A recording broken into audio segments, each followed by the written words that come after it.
Mana yang lebih utama, mendengar murattal atau kajian? Bergantung kebutuhannya. Kalau dari tingkat keutamaannya, kajian lebih utama. Karena kajian itu memberikan pemahaman ilmu. Sedangkan ilmu hukumnya lebih tinggi. Lebih tinggi dibandingkan dengan ibadah-ibadah sunnah. Bahkan sholat, kalau ada sholat sunnah dengan ada thalabul ilmi, itu thalabul ilmi lebih tinggi nilainya dibandingkan sholat sunnah. Lebih tinggi. Nah, mendengarkan murattal, kalau sekedar Anda mendengarkan dengan memahami isinya, itu lebih penting memahami isinya. Saya beri contoh begini misalnya. Kalau ibu mendengar murattal ada pahalanya enggak? Halo?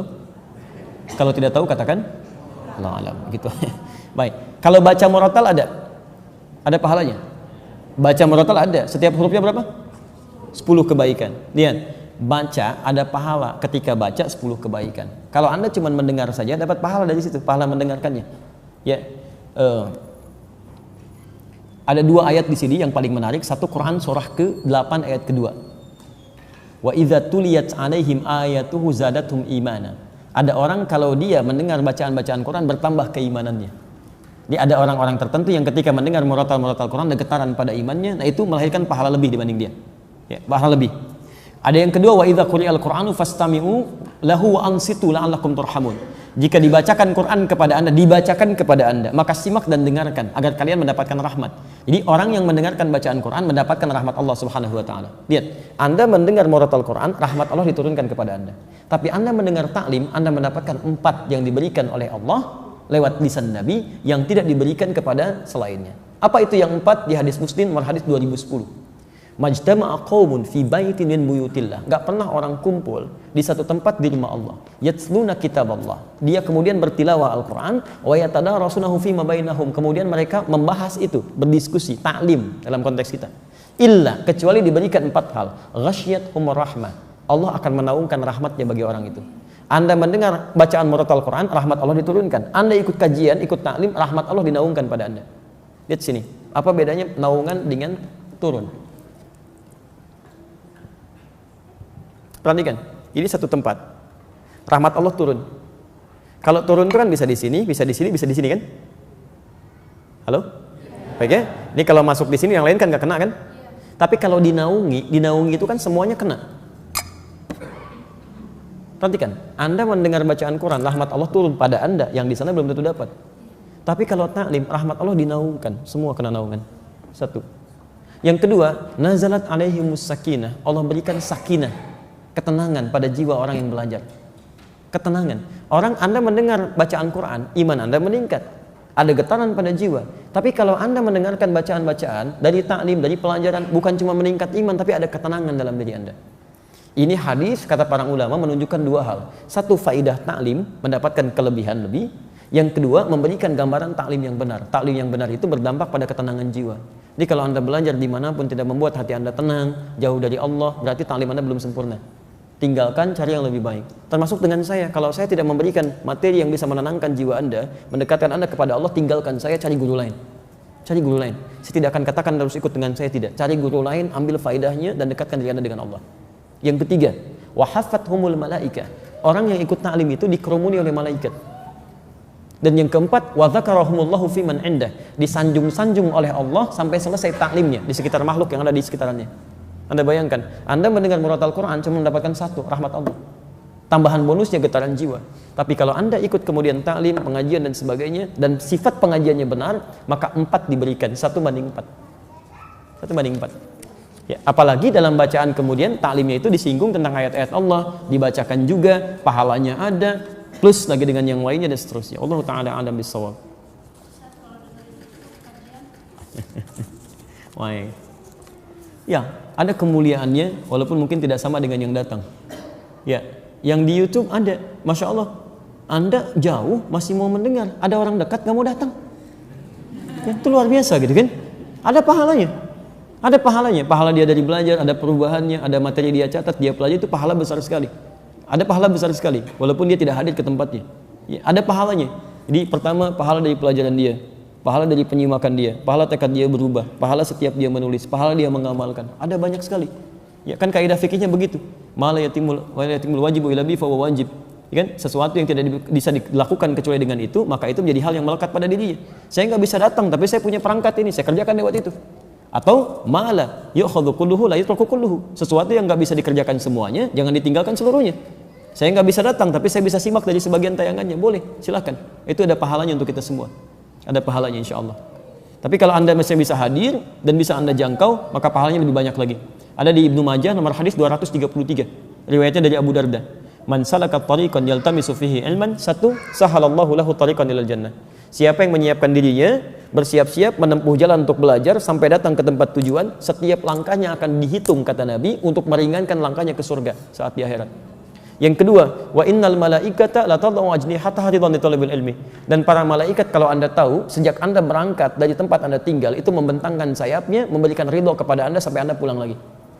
Ya, hanya dijadikan gaib, tidak tampak pada pandangan kita oleh Allah supaya kita nggak khawatir.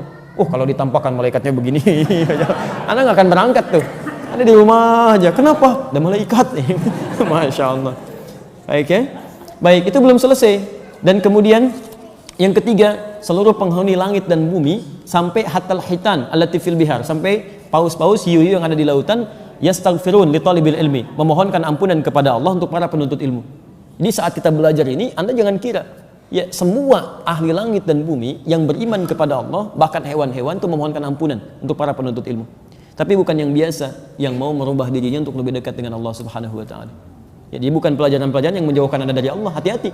Anda ngaji, tapi dalam pelajaran itu Anda diminta menjauh dari Allah. Semua agama sama, kita mesti menyamakan. Nah, itu bukan, itu nggak ada manfaatnya. Ada keburukan di situ. Paham ya? Baik. Makanya hasil orang taklim benar itu dengan yang tidak benar itu lain. Kalau orang taklimnya benar walaupun banyak macet, nggak ada begitu pulang halangin ambulan misalnya, itu nggak ada.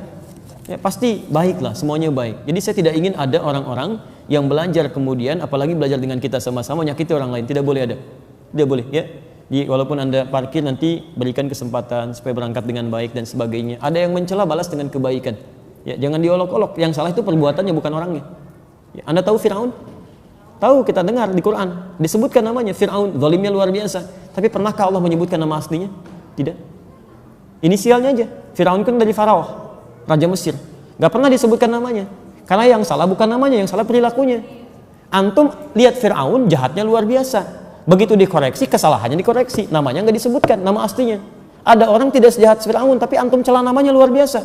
Digunjingkan, dibully habis-habisan. Antum tuh mau bully orang atau mau perbaiki kesalahan orang? Itu harus dilihat lagi gitu kan. Coba cek kembali. Nanti begitu sudah selesai minta maaf, materai 6.000 dan sebagainya. Kan nggak jelas seperti itu. Untuk apa gitu kan?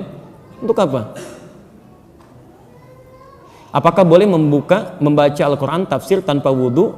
Taib. Dalam konteks ini, Imam An-Nawawi dalam kitab At-Tibyan fi Adab Hamalatil Quran, kalau punya kitabnya yang asli warna kuning, terbitan Darun Nafais, halaman 34. Ya, ada di posisi paling kiri di pertengahan paragraf kedua, baris pertama. Ittafaqal ulama, semua ulama sepakat. Ingat, semua ulama sepakat. Lihat. Dalam konteks orang yang tidak punya wudhu, itu masih dibolehkan untuk menyentuh. Ya, menyentuh misalnya mushaf atau ingin membaca, walaupun itu bukan yang utama. Walaupun bukan yang utama. Di utamanya Anda punya wudhu. Jelas ya? Tapi kalau haid itu beda. Ya, ala annal haid, bahwa orang perempuan yang tengah haid itu kalau untuk nyentuh boleh, mushaf boleh, tapi untuk baca itu yang tidak diperkenankan. Jelas ya? Walaupun di sini ada perbedaan pendapat ulama, tapi yang paling rajih dari jumhur ulama, yang paling rajih untuk perempuan yang haid untuk baca Quran itu tidak diperkenankan. Karena kalamullah itu suci, keadaan dirinya belum suci. Tapi kalau dia mau mendengarkan tafsir itu boleh, baca tafsirnya, ya, baca tajwidnya boleh. Kalau baca Qurannya tidak, dia menunggu sampai sucinya. Makanya saya sarankan pada perempuan-perempuan, ibu yang dalam keadaan belum suci, ibu misalnya, maaf, bisa atur waktu. Saat suci ibu baca Qurannya, saat dalam keadaan sedang haid ibu baca tafsirnya, tajwidnya dan sebagainya, fikihnya, itu masya Allah. Dan berita baiknya, ketika ibu beramal dalam keadaan sucinya, kemudian saat sedang tidak suci amal itu nggak dikerjakan, itu otomatis pahalanya tetap mengalir, Bu. Anda baca Quran satu hurufnya berapa? 10. At-Tirmidzi nomor hadis 2910. Man qara'a harfan min kitabillah falahu asyru hasanat. Siapa yang baca satu huruf dari Al-Qur'an, kitabullah, dapat 10 kebaikan. Ibu baca saat suci. Begitu saat haid ibu nggak baca, ibu baca tafsirnya. Itu pahala kebiasaan ibu baca Al-Qur'an dituliskan seketika, sempurna pahalanya. Dituliskan. Setiap yang biasa dalam keadaan sucinya. Itu hadisnya sahih. Ya, hadisnya sahih. Baik, ibu ambil contoh. Para ulama di sini berhukum ketat bu ya. Kalau ingin ibu contohkan, jangan mengambil dari ayat-ayat Qur'annya.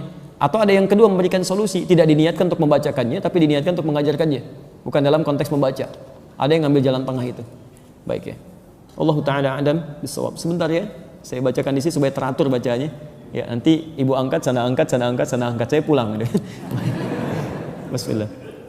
Bagaimana kalau di sini tanpa jilbab ya? Teruskan tanpa jilbab. Tidak ada aturan yang mengatur itu, tapi kalau dalam adab itu yang sempurna dibacakan dalam keadaan yang baik. Ya, yang perempuan berwudu dulu dan kenakan jilbab yang baik, menghadap ke arah kiblat. Itu adabnya ada. Kitab Imam An-Nawawi itu bagus sekali mengaturnya. Sehingga ketika kata para ulama itu begini, rasakan ketika membaca Quran seperti benar-benar Anda membaca kalam Allah, firman Allah. Rasakan Allah melihat kita. Apakah Bapak Ibu nggak senang dilihat Allah dalam keadaan yang terbaik? Yang terbaik. Dilihat manusia dandan gitu kan? Kenapa dilihat Allah dalam keadaan yang biasa-biasa saja? Paham ya? Jadi kalaupun ada kebolehannya, tapi yang utama dalam penampilan terbaiknya. Itu poinnya. Apakah boleh sholat tahajud setengah jam sebelum subuh? Boleh. Boleh. Setengah jam sebelum subuh boleh. Yang tidak boleh itu setengah jam setelah sholat subuh. Nah itu tidak boleh. Baik, cukup dulu ya. Kami harus segera kembali karena saya nanti akan live dalam sesi Al-Quran Sunnah Solution. Yang belum terjawab di sini ada 1 atau 2. Insya Allah nanti dijawab dalam sesi Quran Sunnah Solution ba'da maghrib. Tersambung live lewat Akhir TV dari Masjid Al-Ihsan PT MPJS di Bekasi. Dan nanti juga ada sambungan interaktif. Kalau Bapak Ibu akan ada pertanyaan lagi, silahkan nanti disampaikan. Kalau ingin cepat langsung di SMS kan ya ke line dimaksud, nanti akan dibacakan dan dijawab seketika insya Allah. Baik, izin menyampaikan informasi bahwa kita akan lanjutkan kembali di pertemuan berikutnya materi topik biasa kita, yaitu tentang tazkiyatun nafas. Dan saya insya Allah akan siapkan silabus, jadi nanti untuk bulan depan sudah ada rincian materinya. Ini yang dipelajari, outputnya ini. Dan nanti saya siapkan juga mudah-mudahan bisa menuliskan resumenya untuk bisa dibagikan insya Allah. Baik, demikian Bapak Ibu sekalian. Kalau ada benar itu dari Allah dan Rasulnya. Kalau salah itu mutlak dari saya pribadi, mohon dimaafkan. Satu lagi, bagi yang ingin mendalami materi tadi belum tersambung, nanti saya hari Sabtu akan menyampaikan ulang dengan yang lebih detail dan ada PowerPoint-nya. Itu nanti bisa di-download. Tapi mohon izin mungkin agak jauh, saya sampaikan dari Malaysia yang tersambung lewat Akhir TV nanti insyaallah. Baik ya. Subhanakallahumma wa bihamdika asyhadu an la ilaha illa anta astaghfiruka wa atubu ilaik. Wa akhiru da'wana alhamdulillahi rabbil alamin. Wa afu minkum. Assalamualaikum warahmatullahi wabarakatuh.